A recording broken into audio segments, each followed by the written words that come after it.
Alors bonjour, je vais commencer les présentations maintenant. D'abord, je voudrais remercier chaleureusement les organisateurs pour avoir eu la gentillesse et la bonne idée et l'ouverture d'esprit de nous donner tant de temps pour quelque chose qui sort un peu des clous académiques habituels. C'est l'objet du colloque, mais c'est rare. C'est rare et c'est bon. C'est bon d'avoir un peu de temps. Alors, aujourd'hui, on va vous présenter le résultat d'une démarche qu'on est plusieurs à entreprendre dans le champ historique, révolutionnaire et pas seulement. On est plusieurs à essayer d'utiliser la création artistique pour essayer de questionner notre objet d'une nouvelle manière. C'est ce que je fais sur la Révolution française, en particulier à travers le théâtre, pas seulement. Mais le théâtre est un des outils que j'utilise pour essayer de comprendre, de saisir autrement l'histoire de la Révolution française. Et on a, avec Pauline Pérez, qui est maîtresse de conférence à Paris 8, qui est spécialiste de l'histoire de l'Amérique du Nord, des minorités raciales aux États-Unis et des États-Unis, et avec deux étudiants de Paris 1, on a la chance d'avoir des étudiants assez incroyables. Alors on se dit que d'abord on va les mettre à contribution dans les ateliers pour nous aider à comprendre l'histoire autrement. Oui, l'enseignement et nos étudiants peuvent nous aider à faire ça. Et puis on les a donc on leur a dit vous avez fait un atelier de théâtre avec nous, vous nous avez aidés, donc vous allez venir aussi expliquer en quoi cette expérience-là vous a aidé ou pas à mieux comprendre l'histoire, à mieux comprendre ses enjeux actuels, politiques, et puis qu'est-ce que ça vous a fait personnellement. Donc ces étudiants, ils ont un nom, ils s'appellent Eva Fontana et Emilien Arnaud, et on les remercie beaucoup d'être là. Alors, le théâtre, outil d'une reprise de l'histoire. Pourquoi d'abord recharger l'histoire de la Révolution française? Parce que je crois qu'on est un certain nombre à en avoir fait le constat, au moins depuis le bicentenaire de la Révolution française, c'est celui d'une histoire épuisée. D'une histoire qui a du mal à se réécrire et à s'écrire d'une nouvelle manière. Une histoire qui s'est sentie, en tout cas depuis l'université telle qu'elle s'est écrite pendant longtemps, qui s'est ressentie comme laminée par un nouveau grand récit qui était le récit libéral, néolibéral, et laminé par les déconstructions à la fois utiles mais un peu sauvages de François Furet, etc. Et que face à ce questionnement-là qui a été utile, évidemment, qui nous a été très utile, comment est-ce qu'on rebâtit quelque chose qui ne tienne pas forcément lieu du grand récit, voire du récit, au moins de la narration, ou d'une autre forme de saisie de l'histoire. Comment est-ce qu'on fait pour reconstruire quelque chose? Alors on est nombreux à essayer de le faire en écrivant l'histoire, c'est quand même notre métier, mais on a du mal. On a du mal à trouver de nouveaux chemins, à trouver une nouvelle langue. Et on a du mal, pas seulement d'ailleurs à la communiquer, à la transmettre, on a aussi du mal à l'écrire, à la renouveler de manière académique. Cette histoire, le deuxième constat, c'est qu'elle est aussi très patrimonialisée, cette révolution, cette histoire de la Révolution française, voire folklorisée, ce qui pose un problème intellectuel, puisque la Révolution, ça n'est pas ça. Si on veut bien comprendre une Révolution française, ou une autre révolution, évidemment, un événement et un fait révolutionnaire, il faut essayer de passer par-dessus cette chape de plomb de patrimoine et du folklore, parce que c'est précisément l'inverse de la Révolution française. C'est une histoire incertaine, c'est un fracas, c'est une déflagration, etc. Donc tout ça nous empêche, tout ça c'est des handicaps, tout ça c'est des freins. Voilà. Et puis cette histoire elle est très fictionnalisée aussi. Bon. Alors qu'est-ce qu'on fait Qu'est-ce qu'on fait à partir de là, et en ayant aussi en tête que une des choses qui nous empêche parfois de la réécrire et de la ressaisir aujourd'hui, c'est qu'on garde encore un petit peu certaines traces du roman national de la Révolution française, roman national et républicain, qui nous a beaucoup aidé à l'écrire, à la transmettre, etc., mais qui parfois maintenant, évidemment, nous handicape pour la ressaisir, même si, attention, elle s'est beaucoup renouvelée quand même, évidemment. Alors en dehors de l'écriture, le théâtre, peut-être, peut aider à rouvrir l'histoire, à rouvrir cette histoire, une histoire qu'on nous présente comme terminée, une histoire qu'on nous présente comme, finie, une histoire qu'on nous présente comme bloquée. C'est les TINA, There is no alternative, qui fait partie du grand récit libéral. Une histoire qu'on estime être engluée dans le présentisme, François Hartog, etc. Qu'est-ce qu'on fait pour essayer de saisir, de raconter cette histoire de la Révolution dans la conscience historique avec laquelle elle a été vécue, c'est-à-dire tout sauf ça.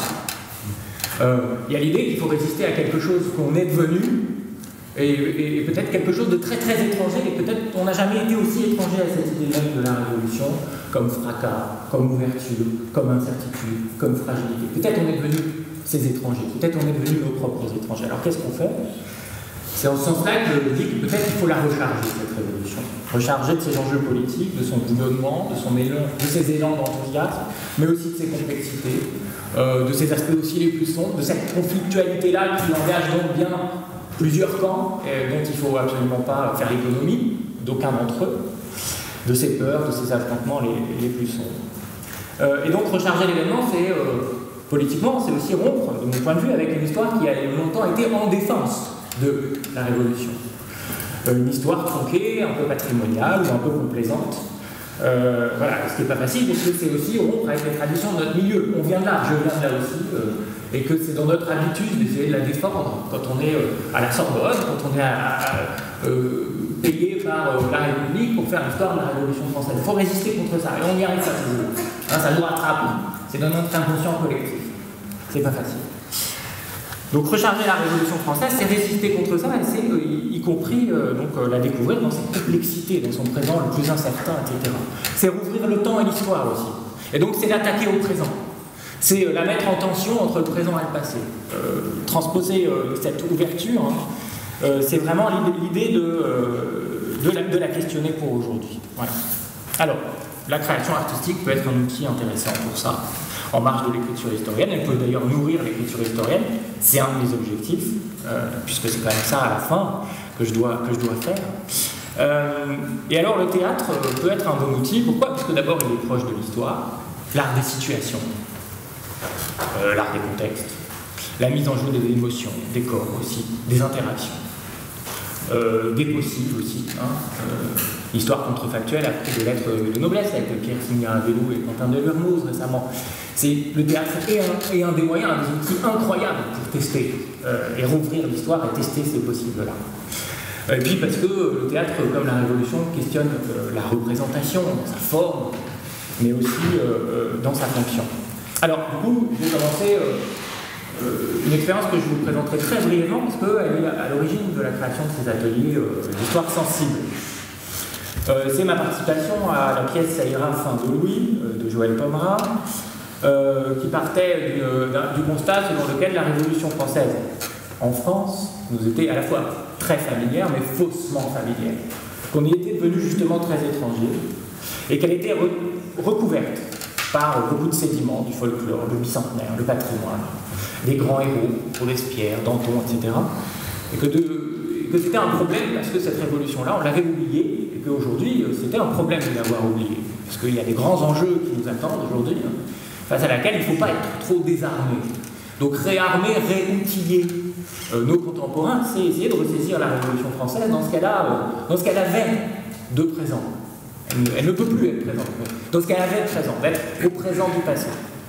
Et ça, le théâtre peut essayer de le faire, c'est ce qu'a essayé de faire Joël Pomera dans cette pièce. Faire vivre la Révolution comme au présent du passé. C'est quasiment impossible, hein, sans pour autant essayer de faire une reconstitution. Pour Joël Pomera, si on fait une reconstitution, alors, eh bien, on risque de plaquer au contraire notre imaginaire contemporain, et on fait du faux. On fait plus de faux que si on n'essaie pas de reconstituer, en réalité. Parce qu'on est trop chargé de ces sédiments, on est trop chargé de cet imaginaire. Joël donc a fait une fiction, hein, donc ça ira, enfin Louis qui recommence à jouer à partir du mois d'avril au théâtre de la Porte Saint-Martin, une fiction mais qui repose sur un travail de sincérité et de rigueur. C'est-à-dire qu'il a eu besoin d'un historien, en l'occurrence c'était moi. On a travaillé donc sur les archives pour donner de la force au théâtre, pour donner de la force à la fiction, puisqu'elle s'appuyait sur quelque chose qui a existé, sur des faits. Et ça donne peut-être, ça peut se débattre, hein, mais plus de force à ce qui advient, parce qu'il nous parle. Nous-mêmes, on est les lointains héritiers de ce qui s'est joué, on en porte encore certaines traces. Donc, évidemment, quand on le voit devant nous, si c'est tiré d'archives, si c'est tiré de quelque chose qui a existé, peut-être la fiction est renforcée.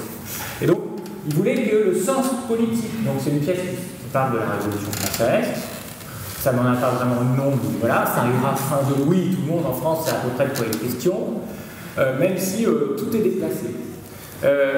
Il voulait que tous les débats qui aient lieu dans les assemblées qui sont mises en jeu, l'Assemblée nationale, mais aussi les assemblées de quartier, les districts, les sections du XVIIIe siècle, les débats politiques aient vraiment été tenus. C'est-à-dire le sens de chaque phrase, de chaque idée soit vraiment défendu avec précision. Et c'est pour ça qu'il avait besoin de moi.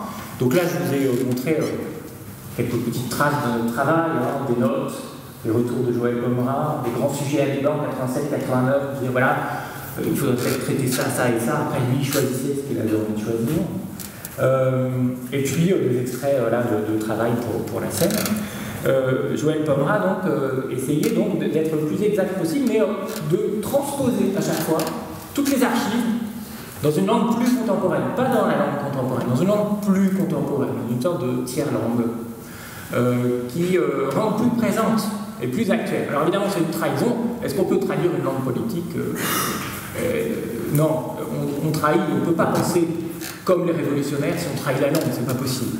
D'accord? Mais voilà, on gagne d'autres choses. Et pourquoi ces transpositions? Donc c'est pas les mêmes costumes, c'est pas les mêmes noms, pour justement éviter les effets de reconnaissance dans cette pièce-là.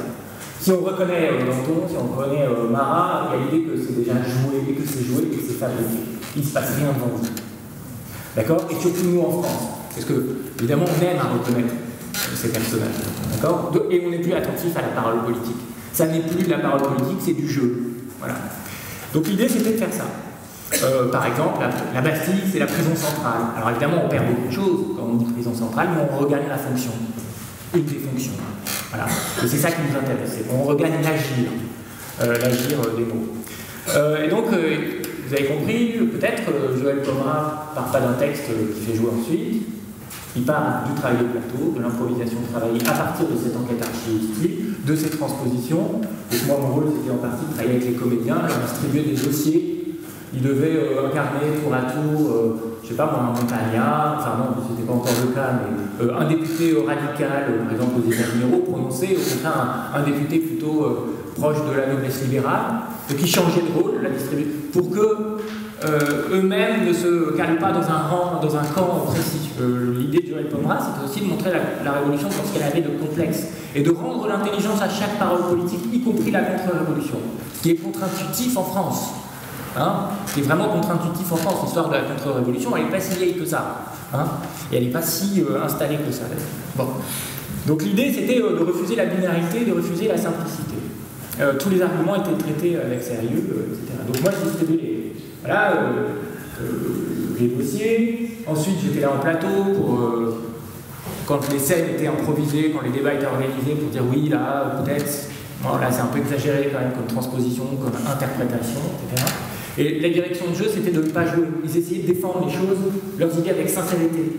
Par exemple, sur la liberté, sur les livres de couleur, il fallait vraiment imaginer qu'on était là et qu'on défendait quelque chose sur le plateau, devant d'ailleurs les autres comédiens qui étaient en face, comme vous, là, comme dans une assemblée. L'idée, c'était aussi de créer un chaudron. D'accord? Un chaudron politique. Voilà. Donc, pas de quatrième mur, etc. Donc là, vous avez des exemples de... Voilà. On a même travaillé avec Sorbonne. Vous voyez ce que les gens du théâtre qui n'ont aucune déférence particulière par rapport à l'institution, voire même pire, peuvent faire de bon à l'architecture, une architecture qui honore la Sorbonne, mais qui peut aussi freiner, coincer, complexer. Eux, voilà, pas trop leur cas. Voilà. Donc vous voyez, la pièce raconte ça, avec des acteurs qui vont dans la salle, il y a aussi des comédiens amateurs qui ne font pas que la claque, qui ne font pas que les spectateurs qui interviennent, etc. Donc vous, en tant que spectateur, vous êtes immergé. Donc l'idée, c'est d'essayer de réveiller quelque chose, un événement qui paraissait extrêmement endormi, parce que glacé par le patrimoine, la Révolution française. Et je pense que le théâtre, cette pièce de théâtre qui est d'ailleurs devenue un objet d'étude en études théâtrales, et c'est assez rare, un peu comme la série de Wire, alors toute proportion gardée, mais parce que le protocole était un peu le même, fait du bien à l'histoire. Je pense que cette pièce, elle ne se défend pas comme un travail d'histoire, mais elle fait du bien à l'histoire. Moi, elle m'a fait écrire autrement, elle m'a fait comprendre autre chose, du point de vue des émotions, des temporalités, de l'incertitude, de la force, des arguments de la contre-révolution et de leur intelligence. D'accord ? de la difficulté de ne pas faire entrer la révolution dans des chaînes moraux, etc. Et puis elle fait du bien, je crois, aussi au théâtre. Alors c'est ce qu'on a voulu faire, justement, avec ces ateliers d'histoire sensible qu'on a organisés entre Paris 1 et Paris 8. C'était aussi un autre objectif de notre présentation, de notre démarche, pardon, c'était de faire collaborer les étudiants qui travaillent en L3 dans le cours de Pierre Sernin sur l'histoire de la Révolution française et en particulier la question coloniale cette année. À Paris 8 sur la question, je fais un cours sur les minorités raciales. Voilà. Et on a donc évidemment, il y avait des points communs dans tous les débats qui pouvaient avoir lieu à plusieurs siècles d'existence dans des pays différents. Il y avait des points communs, des choses qui pouvaient jouer, ou pas d'ailleurs, et qu'on avait envie de questionner. Avec la même méthode qu'on avait employée pour la pièce Ça ira fin de nuit, qui, de mon point de vue, avait réussi à réveiller l'actualité politique de la Révolution française, telle que l'écriture de l'histoire a du mal à le faire. Bon, c'est dommage, mais c'est comme ça. Et donc on a eu envie d'organiser ces ateliers-là, qui ne valent, je pense d'ailleurs, que s'ils s'appuient sur un travail de fond, de contenu très important, très précis. C'est-à-dire que ces étudiants-là, ils sont armés un petit peu quand même depuis plus d'un semestre. Hein. Ils connaissent leur histoire coloniale de la Révolution française. Et, voilà. Donc les corpus croisés, on en a distribué là. C'est, je sais pas, je vais laisser présenter peut-être, parce que j'ai pas envie. Oui, alors je présente le mien. Donc c'est un corpus de textes sur lesquels on a eu envie d'organiser donc un atelier de travail de théâtre, d'improvisation théâtrale. Et le corpus que j'ai choisi, c'est le débat qui a lieu en mars 1790, au moment de la création du comité colonial, sur la traite. Il y a un premier débat. Qu'est-ce qu'on fait? Est-ce qu'on abolit la traite? Oui, non, pourquoi? Évidemment, c'est un vrai premier débat, c'est pas si fréquent que ça, dans l'arène politique, avec des arguments qui sont échangés. Donc les premiers textes que vous voyez, c'est plutôt les abolitionnistes. Et la deuxième partie, c'est ceux qui vont faire défendre des arguments pour le maintien de la traite et du commerce colonial.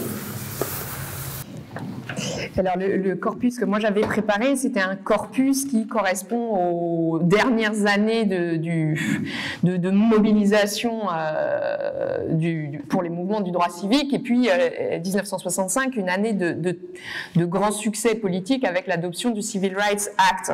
Alors avant d'expliquer pourquoi j'avais choisi ce corpus, je pense que c'est important de dire que évidemment cette histoire du mouvement des droits civiques, elle n'est pas figée de la même manière en France, elle n'est pas connue de la même manière, et donc la problématique de la recharge de cette histoire est différente. Hein.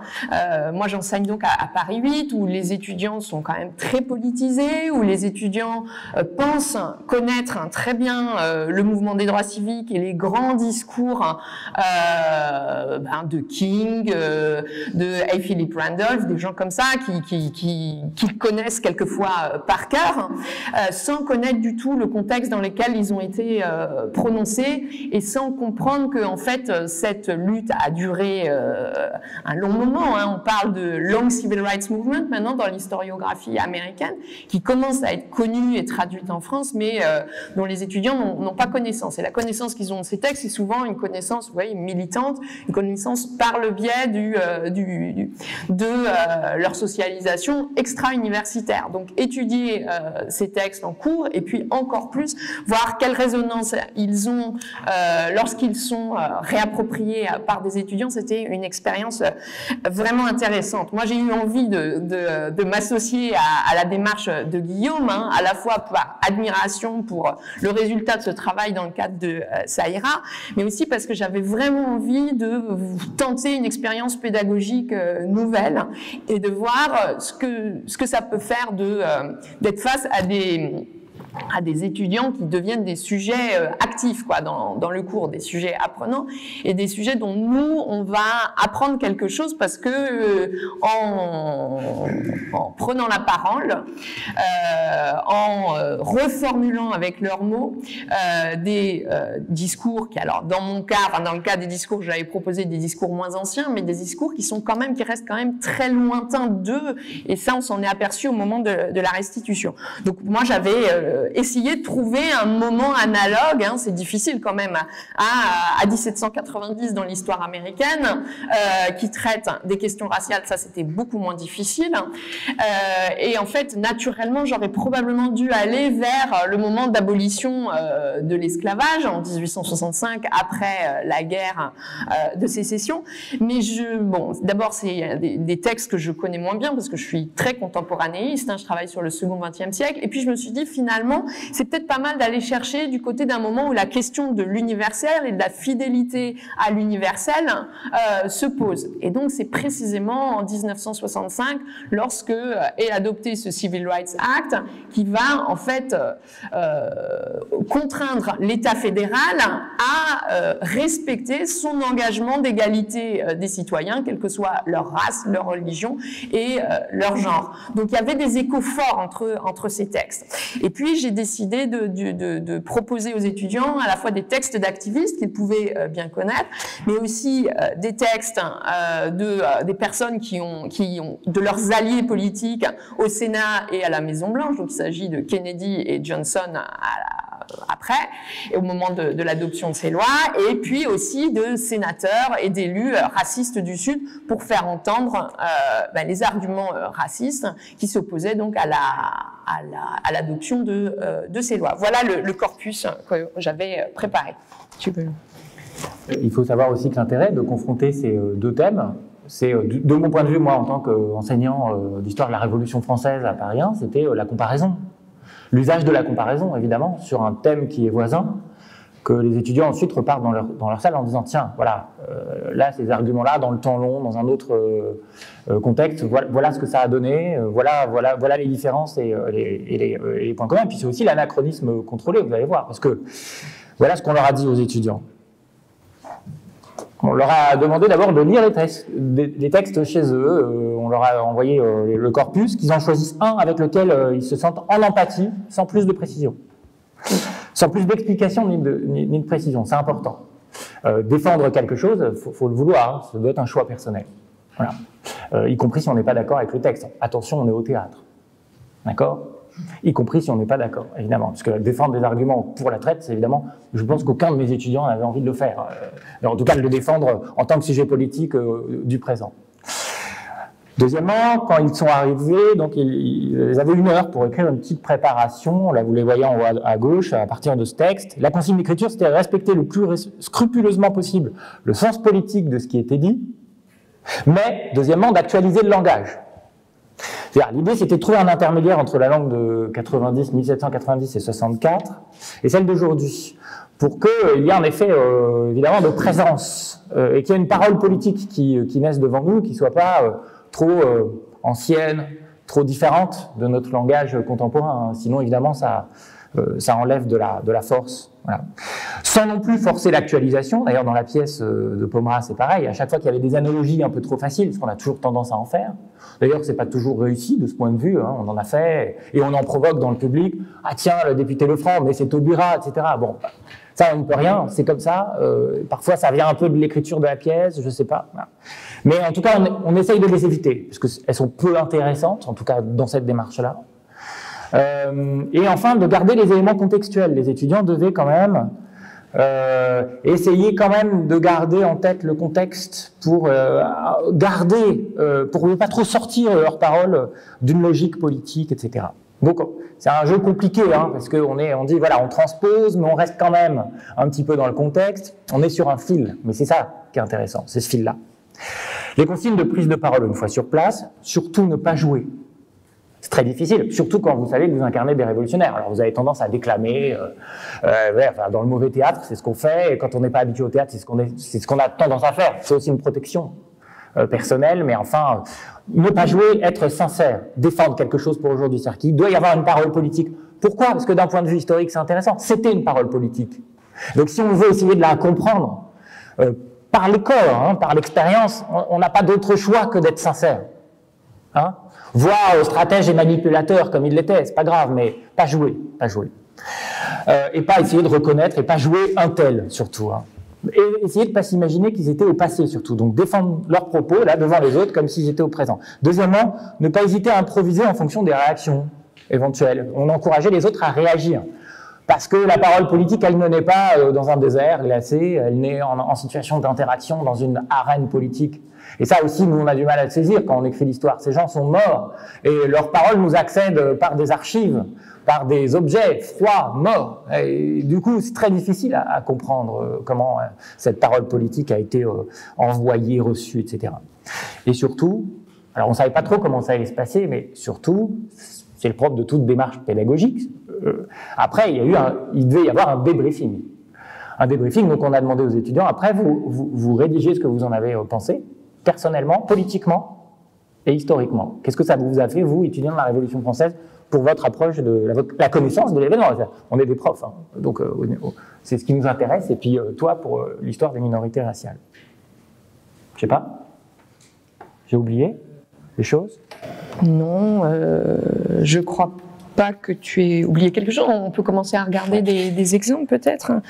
Alors, beaucoup d'indulgence. Moi, peut-être ce qui nous a surpris avant qu'on commence à montrer des exemples, c'est en fait le type de texte qui s'est retrouvé joué, dit, déclaré. Les étudiants, enfin en tous les cas à Paris 8, il y en avait plusieurs qui m'avaient dit qu'ils n'étaient pas très à l'aise avec l'idée de se réapproprier des textes racistes. Là, j'emploie le terme raciste parce que les élus, les deux élus sudistes dont j'avais donné les textes défendaient des arguments qui ne cachaient pas ce racisme et qui s'inquiétaient qu'on puisse penser qu'il portait une parole, qu'il porterait le jour de l'atelier une parole à laquelle il pensait vraiment. Et le jour de l'atelier, quand même, il y a eu 7 ou 8 défenses, rôles qui amenaient à défendre la perpétuation de la traite côté révolution et côté États-Unis, beaucoup de discours racistes. Donc, et en plus de ça, portés plutôt par des garçons que par des filles. Hein. Les filles étaient elles, beaucoup plus abolitionnistes. On n'a pas eu d'intervention sur les États-Unis. Donc ça, on va peut-être en parler tout à l'heure, mais ça a prêté matière à discussion. Mais nous, en tant que profs, on était quand même surpris de les voir s'engager dans cette voie-là qui était finalement, disons-le, la plus casse-gueule, d'essayer de comprendre pourquoi ils avaient pris ce risque-là. Alors, peut-être on en parlera à partir des exemples qu'on va regarder maintenant. Ce que vous allez voir, donc c'est des bouts de films qu'on a pris pendant cet atelier. Je vous demanderai évidemment la plus grande indulgence. Parce qu'on était évidemment là, ces étudiants, ils ont fait ça sans filet, ils sont pas comédiens, ils ont donné beaucoup d'eux. Évidemment, ils sont d'accord pour qu'on diffuse ces images-là, mais évidemment, ils sont un peu, c'est pas facile, d'accord? Donc c'est un travail. Prenez ça comme un travail. On en discute après. Bon, alors vous aurez deviné que je vais défendre la position qui veut qu'on maintienne l'esclavage dans les colonies françaises. Donc tout d'abord, je tiens à rappeler que le commerce des esclaves est un atout économique majeur pour notre pays. Puisque effectivement, ce commerce permet tout de même à de très nombreux Français de vivre en fait, je dirais même de survivre par des temps économiques qui sont relativement durs, n'est-ce pas? Effectivement, je pense à tous ces marchands qui ne pourraient pas, en fait, vivre sans ce commerce qui leur permet de subvenir à leurs besoins et de gagner des revenus. Mais je pense surtout à toutes nos concitoyennes et nos concitoyens qui vivent dans nos colonies. À toutes ces Françaises et ces Français qui, sans le commerce des esclaves, ne pourraient justement pas vivre. Et si nous abolissons le commerce des esclaves, que va-t-il advenir de ces gens? Eh bien, c'est très simple, voyez-vous, ils vont tomber dans la misère, dans la pauvreté la plus totale. Et par un effet de vase communicant bien connu, ceci ne pourra que nuire à la croissance économique de nos colonies, de notre pays, par la même occasion, et donc au bien-être de l'ensemble de la population française. Et la dette publique... Allez-y. On peut développer d'autres commerces avec l'Afrique. Si vraiment c'est le commerce qui est important dans cette histoire, il y a d'autres commerces qui peuvent être beaucoup plus fructueux. Absolument. De plus, la moitié de nos matelots meurent chaque année à cause des épidémies sur les bateaux dues au mauvais traitement des esclaves sur les bateaux. Nous perdons la moitié de nos matelots chaque année. On a besoin de cette marine pour ce commerce. En ce qui On peut concerne... ajouter les taxes qui coûtent à l'État à chaque fois. Tout à fait. Et Alors, la dette je publique, vais qu'est-ce que essayer vous en de- faites de la dette publique? Vous avez consulté le dernier rapport sur les comptes publics? Vous avez vu, c'est un commerce ultra subventionné. Voilà, la France est au bord de la banqueroute, vous nous parlez de croissance économique, de quelques négociants qui s'engraissent là avec de la chair humaine. Bon, bah, il faudrait peut-être un petit peu aussi remettre les choses à leur place de ce point Bien de vue. sûr, mais dans tous les cas, si j'écoute vos arguments, si nous voulions faire une transition économique vers un autre type d'économie, cela prendrait du temps. Si nous abolissions la traite d'un seul coup, il y aurait une période de flottement où des tas de Français se retrouveraient, excusez-moi, mais sans emploi et sans argent. Et de fait seraient diablement pénalisés par la situation dans laquelle vous les mettez. Sans compter la situation coloniale, où on connaît l'importance des logiques d'action collective, d'une force noire dont on a vu qui serait complètement libérée et qui pourrait sombrer dans la violence. On connaît la folie des mouvements populaires en France. Et c'est pas de la violence que nous faisons subir aux esclaves. Nous crânons avec des valeurs révolutionnaires, etc. Nous sommes tous égaux et on, quand même, ouais, Mais des milliers de à personnes qui minima, meurent à tous les minima. ans, j'ai envie de le dire. À minimum, dans nos colonies, il y a de l'ordre, madame. Et si l'ordre simple, il y a une hiérarchie sociale dans nos colonies qu'il faut Donnez-moi des respecter. exemples d'ordre. Mais Les lois s'appliquent sur la Désordre. Dès qu'il y a des émeutes d'esclaves, que se passe-t-il? C'est le chaos, l'anarchie la plus totale. Ils massacrent les autres. Donc voilà, ça c'est le premier extrait. Et on va, avant d'essayer d'en discuter après, on va vous diffuser le deuxième extrait qui porte sur le débat sur le Civil Rights Act de 1900, j'ai l'habitude, de 1964. Donc on y va. Non, votre texte est anticonstitutionnel. Elle va non seulement affecter les droits des minorités, mais aussi les droits de tous les citoyens américains. C'est une atteinte à la propriété privée, car avec cette loi, l'État fédéral va pouvoir s'immiscer dans tout le secteur privé, et donc intervenir dans la propriété privée de chacun. Et pire que ça, le gouvernement fédéral va aussi se placer au-dessus des législations des États, qui est une donnée essentielle que nous avons gagnée par force d'efforts et de notre grande émancipation. Mais ce que vous appelez propriété privée, là, c'est des privilèges en fait, que vous nous décrivez, c'est pas des droits. C'est l'un des principes fondateurs de notre démocratie. La liberté, la propriété privée. C'est les principes même de notre Constitution. Mais c'est des droits particuliers. C'est pas du tout universel. Mais si. C'est marqué dans la Constitution.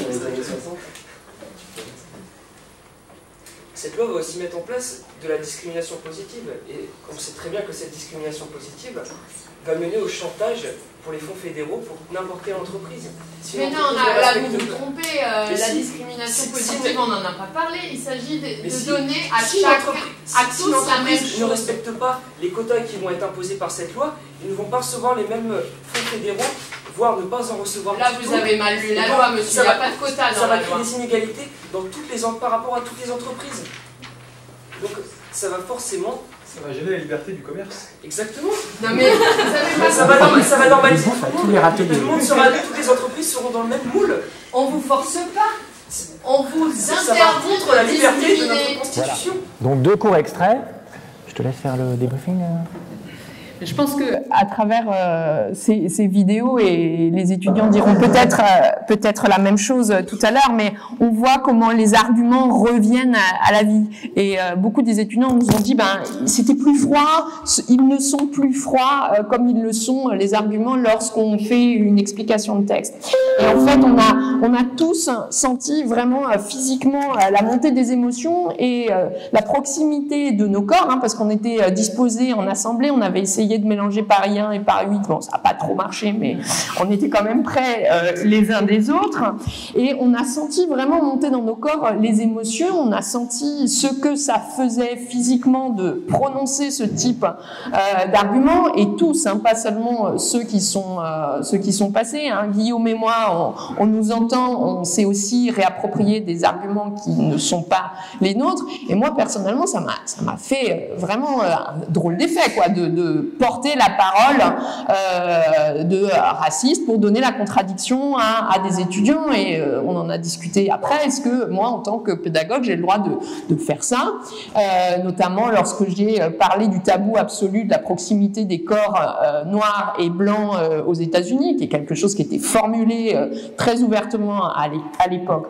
Donc d'abord, on a réussi à recréer le trouble face à ces arguments.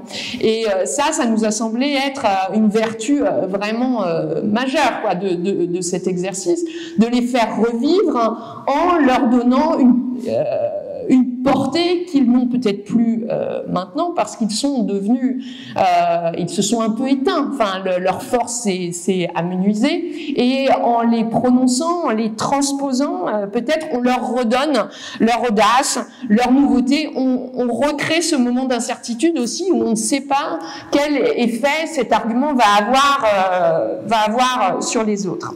On a aussi testé la force de ces arguments, hein. Il y en a beaucoup dans les textes révolutionnaires, beaucoup aussi qui étaient mobilisés dans les textes de 1963-65, et on a tout de suite vu que lorsqu'on portait la contradiction à ces arguments, lorsque l'assemblée qu'on composait portait la contradiction, il y avait des arguments qui tenaient et il y avait des arguments qui ne tenaient pas, et on voyait bien que les étudiants qui se donnaient tout le mal qu'ils pouvaient pour trouver un contre-argument à ce contre-argument, enfin répondre au contre-argument, ils n'y arrivaient pas. Je pense par exemple à l'argument de la violence aux États-Unis, hein. Les contradicteurs disaient mais enfin ceux qui étaient les opposants au Civil Rights Act disaient mais là vous êtes aux politiques, aux élus, au président, vous êtes en train de céder à la violence, et si vous continuez comme ça, enfin si vous continuez à céder à la violence, il n'y a rien qui arrêtera cette violence. Alors c'était intéressant parce que c'est un argument qui porte encore et qui avait aussi été mobilisé lors de l'Assemblée de 1790, et on s'est aperçu que aucun d'entre nous n'arrivait à répondre à cet argument. Donc dans ce test live de la force de ces arguments, on a vu comment on se musclait intellectuellement, comment on intégrait la pensée de l'autre à sa propre pensée au moment même où on défendait un argument. Alors un peu sur le modèle du meeting politique, un peu sur le modèle du débat en assemblée, mais on s'aperçoit bien que lorsqu'on fait cet exercice avec des étudiants historiens, on les incite à lorsqu'ils se retrouveront seuls face à leurs commentaires de texte, à aussi utiliser ce type de méthode et se poser la question de quel argument on peut, ou quel contre-argument on peut me porter. Alors, je sais pas, et on souhaitait aussi parler des... Ok, on laisse la parole aux étudiants, c'est le bon moment. Vous avez bien compris l'intérêt pour nous, historiens, qui est de recharger quelque chose qui est endormi, l'intérêt pédagogique, qui est de tester différemment les savoirs peuvent être inculqués par le haut.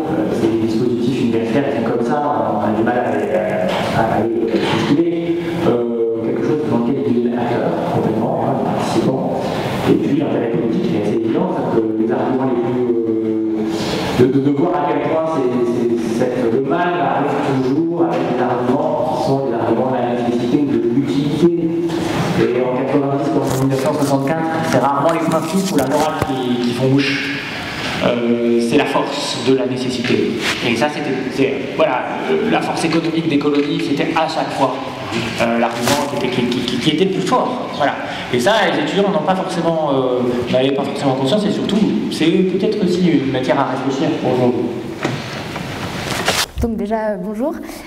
Moi, je suis très très sensible au théâtre de manière générale. Au lycée, j'ai fait pendant 10 ans 9 heures par semaine de théâtre, donc forcément quand on m'a proposé un atelier théâtre, ça m'a enchantée, surtout que c'était une perspective assez intéressante parce que c'était voir l'histoire d'une autre manière. Et moi j'aimerais revenir sur le fait qu'au niveau des sentiments, moi c'est ce qui m'a le plus marqué, c'était vraiment chargé en émotions. Ceux qui avaient choisi des arguments contre l'abolition de l'esclavage, c'était parce que l'argumentaire était intéressant, mais voilà, c'était pas des gens qui étaient pour ça, mais il y avait quand même on voyait toute la sensibilité que les gens avaient sur certains arguments ou d'autres, la façon dont ils portaient. Et ce que j'ai trouvé le plus intéressant, c'est que on a souvent choisi les mêmes textes. Il y avait 4 textes disponibles dans le corpus pour l'abolition de l'esclavage et 3 textes contre l'abolition de l'esclavage. Et on a tous plus ou moins choisi le même texte à chaque fois. Et par contre, on n'a pas du tout fait ressortir les mêmes choses des textes. Et ça, j'ai trouvé ça très très intéressant parce que on parlait vraiment avec notre parole politique pour le coup, notre sensibilité politique, et le fait de le mettre en collectif, ça permettait vraiment d'avoir un regard plus poussé et pas seulement d'être nous en face d'un texte et de faire un commentaire de texte, c'était voir plus loin parce que on était vraiment un collectif, on était tous à donner des arguments, et le fait qu'on puisse se répondre et que c'était pas seulement une performance où il y avait une seule personne qui parlait, le fait qu'on débatte tous ensemble, j'ai trouvé ça vraiment vraiment très intéressant moi personnellement, puis d'un point de vue académique aussi, parce que on a tendance à toujours voir un objet académique comme étant écrit, et c'est quelque chose auquel on a donné de la valeur, mais qui n'en a pas fondamentalement. On pourrait très bien dire que la manière académique d'écrire, de produire du savoir, ça serait de faire du théâtre, mais c'est pas ce qui est le cas aujourd'hui. Et je trouve ça intéressant d'aujourd'hui se reposer la question de est-ce qu'on ne peut pas apprendre, instruire et faire de la pédagogie autrement.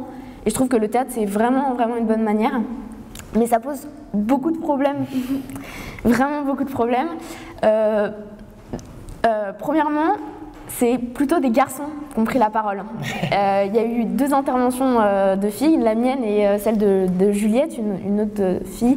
Et j'ai trouvé ça très problématique parce que même quand on a parlé, nous les filles, il y a eu un déchaînement contre nous. C'était terrible. Mais il faut dire aussi que vous êtes intervenus plus tard, donc oui, mais les gens avaient déjà rodé leur... Oui, mais quand les gens sont revenus après, ils se sont calmés. Je vous le dis parce qu'on en a parlé après du coup avec Juliette. En fait, il y a eu un acharnement dès le départ, alors que normalement on laissait quand même une vingtaine de secondes pour commencer à développer. Et après, les gens, vous avez pu le voir, commençaient à prendre la parole, à essayer de mobiliser leurs arguments contre la personne. Et en fait, dès le début de notre prise de parole, il y a eu les gens ont commencé directement à nous contredire et à ne pas laisser nous donner un seul argument. Donc ça, j'ai trouvé ça assez problématique. Et quand les garçons sont revenus, effectivement, c'était plus, vivace, on va dire, à mesure que l'atelier avançait, mais il y avait quand même plus de respect de la parole des garçons. Et donc ça, je pense que c'est quelque chose dont il faut faire attention, parce qu'il y avait quand même, on est 2 filles à avoir pris la parole, et il y avait quand même une majorité de filles quasiment. Il y avait beaucoup de filles et c'est que des garçons. Donc voilà, ça c'est le premier point. Donc je pense que c'est un atelier où il faut faire attention. Et plus loin que ça, il y a quand même il y a 2 filles de Paris 8 qui ont très très mal vécu cet atelier, qui n'ont pas voulu y prendre part, qui étaient très très énervées et qui en fait ont mobilisé des arguments pour nous dire que c'était du racisme banalisé à l'université. Ce que nous, on n'avait pas du tout vu comme ça, parce que déjà pour moi en tant qu'étudiante très sensible au théâtre, pour moi c'est un espace où justement on peut essayer de comprendre les arguments contraires à ce qui a toujours été mobilisé dans le discours, et essayer de comprendre leurs valeurs et pas les diaboliser immédiatement, même si évidemment c'est très très problématique, mais ça permet aussi de mieux comprendre notre sensibilité politique et de pouvoir dire oui, regardez ces arguments, moi je suis complètement contre.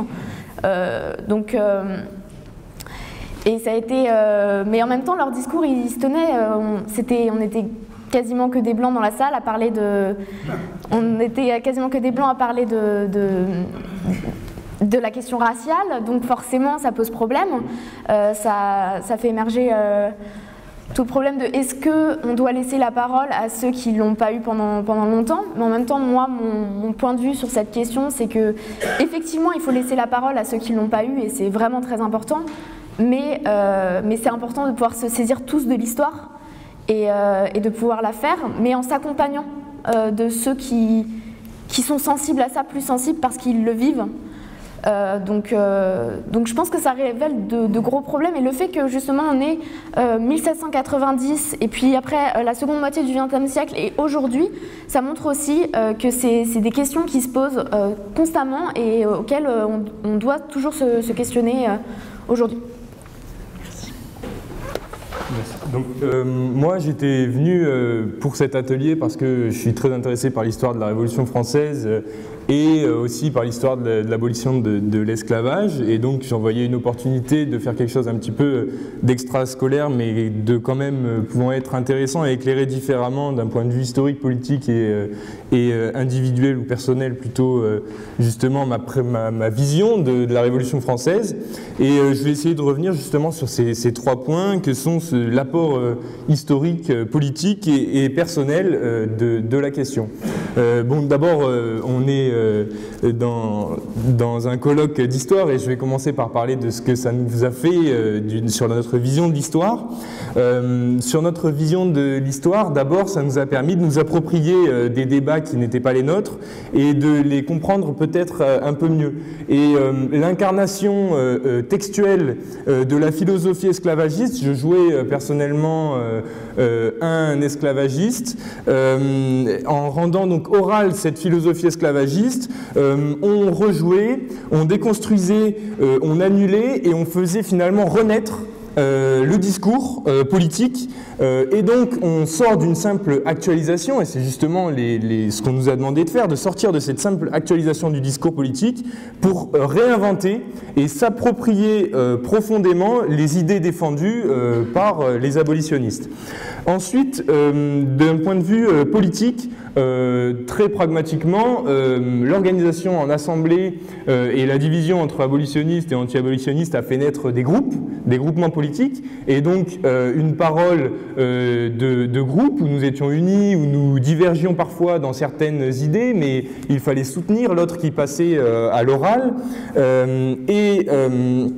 Il y a quelque chose, là, cet événement qui s'est passé de ces deux filles qui nous ont critiqués et on entendait ces choses-là. Et on nous reprochait 2 choses, notamment, d'une part, le rire dans la salle, et on n'avait pas le droit, en tout cas pour ces filles-là, on n'avait pas le droit de rire de l'abolition et surtout du maintien de l'esclavage. Ce sont des sujets sérieux, entre guillemets, et voilà, c'est ça qui peuvent toucher encore les gens, et on voit bien comment l'exercice a été réussi, puisque l'actualisation politique est complète là. Et puis, on nous reprochait également d'avoir eu, en tant qu'esclavagiste, avoir eu une certaine jouissance à jouer un rôle complètement immoral. Et c'est ce mot de jouissance qui m'a interpellé très rapidement, et j'ai finalement retrouvé ce que ça me rappelait, et ça me rappelait la lecture d'un texte de Roland Barthes qui s'appelle Le plaisir du texte, dans lequel il différencie le texte de plaisir, qui est un texte qui nous plaît parce qu'il répond à nos attentes culturelles, et le texte de jouissance qui, au contraire, se pose comme radicalement hors de la culture, hors de l'histoire. Et finalement, voilà, on a ce texte de jouissance qui me paraissait central, et je suis allé relire le texte de Barthes pour essayer de faire ce compte-rendu que nous demandaient nos professeurs, et il éclaire magnifiquement les questions qui ont été soulevées dans ces échanges. Déjà, le rire qu'on nous reprochait comme un rire d'amusement, de moquerie, Barthes en parle d'un rire qui serait le rire castrateur.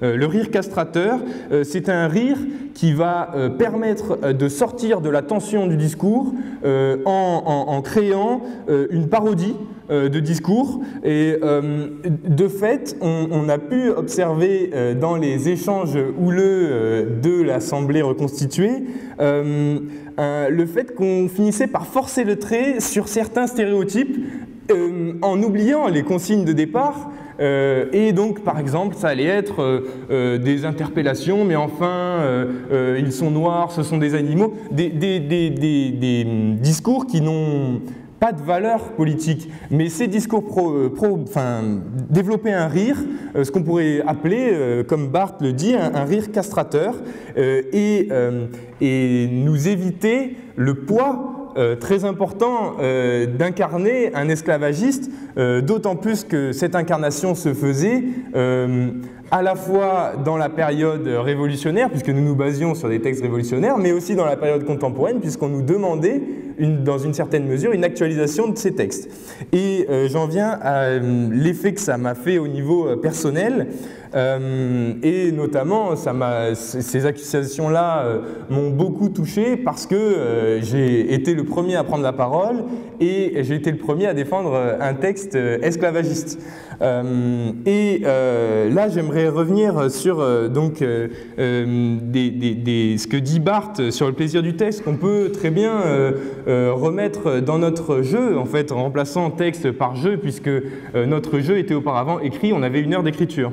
Et donc, Barthes dit que le plaisir du texte est scandaleux, non parce qu'il est immoral, mais parce qu'il est atopique. Et finalement, c'est bien là le centre du problème et en même temps de l'intérêt de cet questionnement, puisqu'on a une atopie du débat. On nous demande de sortir du contexte révolutionnaire, de ne pas faire référence au contexte révolutionnaire, de s'ancrer dans un temps présent qui ne serait pas vraiment la période contemporaine, d'être très flou dans l'espace et dans le temps. On ne devait pas parler de Saint-Domingue, mais des colonies. Et donc, finalement, on a cette atopie qui se constitue et qui va être peut-être la source de notre question. Cette jouissance que nous avons pu avoir dans le texte, en jouant ces textes, je ne la nie pas, elle a explosé, comme l'explique Barthes, hors de certains textes, écrits cependant à la gloire de la plus sinistre philosophie. Même la gloire de la plus sinistre philosophie peut nous faire percevoir, nous donner une jouissance textuelle. Cette jouissance-là n'est pas personnelle, c'est ce que Barthes appelle un fictif de l'identité, c'est-à-dire que c'est un plaisir individuel, mais non personnel. C'est la personne que l'on joue qui prend plaisir au texte et non pas notre personne à nous. Barthes explique également, ou en tout cas on peut voir dans ce que Barthes explique, un rapport avec ce que nous avions. L'actualisation historique entraîne également un plaisir du jeu. Ce plaisir du jeu ne dépend pas du texte que nous avons, mais simplement du jeu théâtral.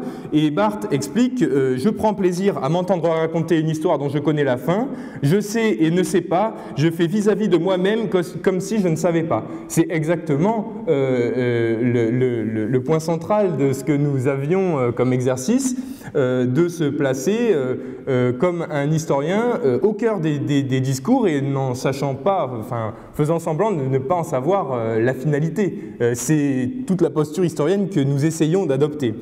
Il y avait donc par ailleurs cette grande difficulté que nous avions à tenir ce que Barthes appelle la mimésis du langage, c'est-à-dire d'une façon si radicalement ambiguë que le texte ne tombe jamais sous la bonne conscience de la parodie. C'est tout ce que je vous ai dit tout à l'heure. Et donc la parodie, Barthes précise entre parenthèses, du rire castrateur. Ce rire castrateur, c'est le rire qui va casser en fait toute la construction politique que nous avons faite dans cette interrogation-là. Et là, je suis tombé sur une phrase, en relisant mon compte-rendu hier, sur une phrase qui est magnifiquement éclairée par la communication de Jean-Claude Milner d'hier. Une citation de Barthes: « Voilà un état très subtil, presque intenable du discours. La narrativité est déconstruite et l'histoire reste cependant lisible. Jamais les deux bords de la faille n'ont été plus nets et plus ténus. » Donc c'est exactement ce que Milner nous disait hier sur la narrativité. Et cette narrativité est déconstruite, mais l'histoire est renouvelée. Et cette idée de la faille, chez Barthes, va nous donner à voir un scintillement, ce qu'il appelle un scintillement, la mise en scène d'une apparition-disparition.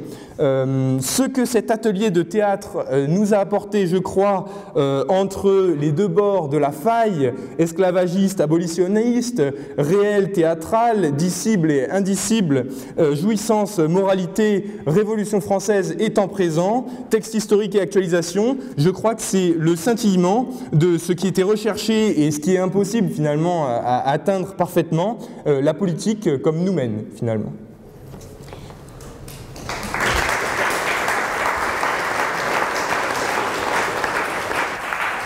Je rajoute juste un point sur la pédagogie que ça peut apporter. Le fait de travailler un petit peu avant sur ce texte, pendant du coup 1 heure, et ensuite de le mettre, de l'interpréter, plus que de le jouer, ça nous a permis de faire des liens avec plusieurs argumentaires que nous on avait conscience, puisqu'on étudie, c'est quelque chose qu'on étudie, et de faire des liens plus facilement et sur des choses plus générales. Il y avait des arguments qui n'étaient pas du tout mobilisés dans les textes, qu'on s'est appropriés et on s'est rendu compte tout était lié, et en fait c'est des choses qu'on n'aurait pas vues particulièrement en faisant un commentaire de texte ou simplement, et c'est des choses qu'on lit, et donc je pense que notre capacité à lier l'histoire est plus évidente quand on se la réapproprie. Merci.